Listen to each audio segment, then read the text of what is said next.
पाहताय महाराष्ट्रातील सर्वात जलद news network Maharashtra police news 24। क्रांतीसूर्य महात्मा ज्योतिबा फुले यांच्या 199व्या जयंतीनिमित्त नगरसेवक सुधाकर ढगे यांच्या प्रयत्नाने आठभाई मळा येथे सावित्रीबाई फुले नगर बोर्डाचे नामकरण समारंभ संपन्न।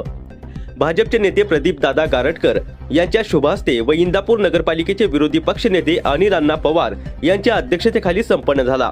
यावेळी पुढील मान्यवर उपस्थित होते: नगरसेवक सुधाकर मामा ढगे, नगरसेवक गणेश राऊत, नगरसेवक संजय शिंदे, भाजप शहराध्यक्ष किरण गानबोटे, शेखर गायकवाड, सामाजिक कार्यकर्ते राघू रासकर, सामाजिक कार्यकर्ते सुहास मकरे, सामाजिक कार्यकर्ते बंडा पाटील, संतोष देवकर, मेजर महादेव सोमवंशी, माजी नगरसेवक महादेव शिंदे, आनंद मखरे, शिवराज शिंदे, अजय राऊत, सोमनाथ शिंदे, मोहित शिंदे, सुमित शिंदे, तुषार ढगे, महेश ढगे, मयूर ढावरे, राजू शेख, नितीन गुळिक, विशाल ढावरे व असंख्य कार्यकर्त्यांच्या उपस्थितीत संपन्न झाला। सूर्य महात्मा ज्योतिबा फुलेंचा जय असो, भारतरत्न डॉक्टर बाबासाहेब आंबेडकरांचा जय असो, शाहीर अण्णाभाऊ साठे यांचा जय असो, छत्रपती शिवाजी महाराज की जय, धर्मवीर संभाजी महाराज की जय।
महाराष्ट्र पोलीस न्यूज 24 साठी पुणे प्रतिनिधी शिवाजी पवार।